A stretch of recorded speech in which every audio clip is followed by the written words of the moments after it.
Making movies is not easy. It's a pain in the neck. You could do something 12 different ways, 150 billion different ways. It starts on the page first with the storyteller, with Brad Bird.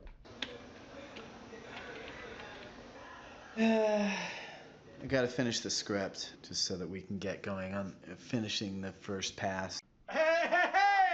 We were just talking about you and the dialogue for the prologue. Writing is really hard. The part where Helen calls 911. Do you have anything written for that yet? Because I was just ad-libbing. You have this white wasteland of the blank page. There's nothing there. And you have to kind of just drag something into being. But once you get one thing into being, it kind of suggests another thing. And if you get two characters in a room and they start talking to each other, things start coming out. And pretty soon you're like, whoa, what's this? And it's fun. As we start getting rolling in production, we gobble up those pages and we go explore in the sequences. Could go in tight, see him tossing a few things, and then cut back. Well, he'll be totally lit all of a sudden, and then the shadow will just whatever. Okay.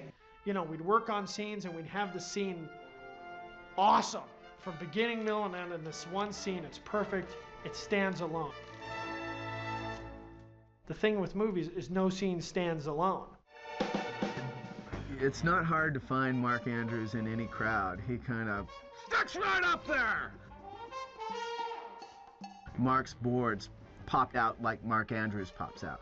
He goes straight to a drawing. He knows what he wants to say and he says it. If you say, no, I don't want to go that direction, he's like, how about this? He's always got a new idea. He's always got another idea. If you shoot him down, he pops right back up again. He can't be stopped. He's a force of nature. I don't want to stop him, but I'm just saying it can't be done.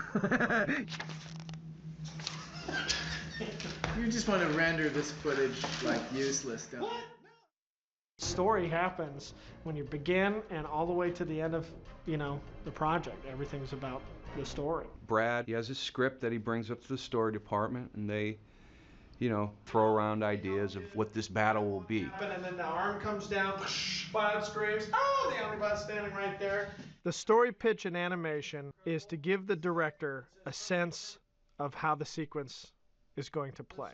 Cut wide as it swings and boom! So when you pitch into Brad, you have to get into character. You're going to be a performer when you pitch because you're selling this so that he can see it, so that he can really visualize it. We're overhead following him like a cat going after a mouse. So if it's intense, if it's an action scene, you want that director riveted, sitting back in his chair. This is Bob gets the car over him as a shield. Sound effects. Got the Frozen going. I mean, the more you lay in, the better. So it's more feeling, is he getting out of it the storytelling that he needs to get. And then we just cut into a limit. Well, it's big. We make notes and get the bits right, the details of the action, of the blocking, of the story points. Once we nail that, then we go into filmmaking aspect of it. Doing animatics is basically adding movement to storyboards. It sort of brings the reels to life very early on. When I have an idea, I don't just see the business. I see shots. It's almost like another character in the scene is where the camera is and what is the attitude of the camera. And you can make the camera anxious. You can make it bored.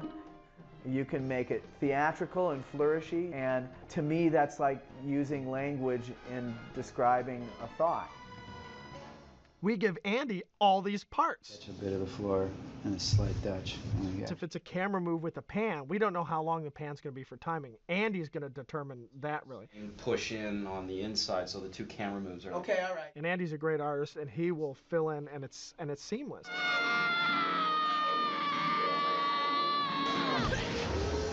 I think the most fun that I had was working on the 100-mile dash sequence. Brad has always said we have to have character-based action sequences, and a lot of Brad's discussions on 100-mile dash was let's just not do the cool thing, let's have that, but also, okay, this little kid is using his powers for the first time, what kind of stuff is he to do?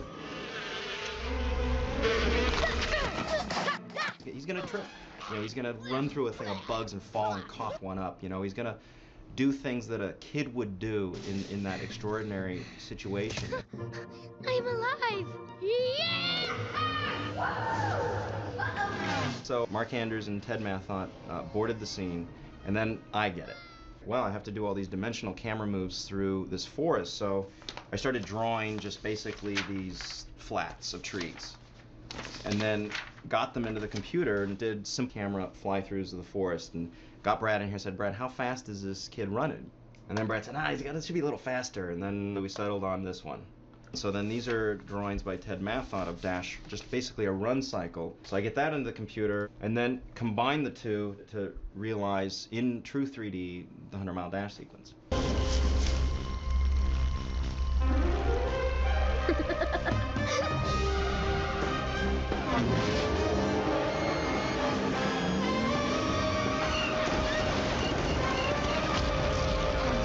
There's not another part of the film where you learn as much about the process as in story. Going over sequences again and again and again and again and getting parts right, but still parts aren't right, and putting it on a shelf and coming back to it, and it's been a labor. You feel like you've completed a long journey. You know, it may not be fun to go, you know, through the Gobi Desert, you know, but it's kind of cool to say that I came out the other end.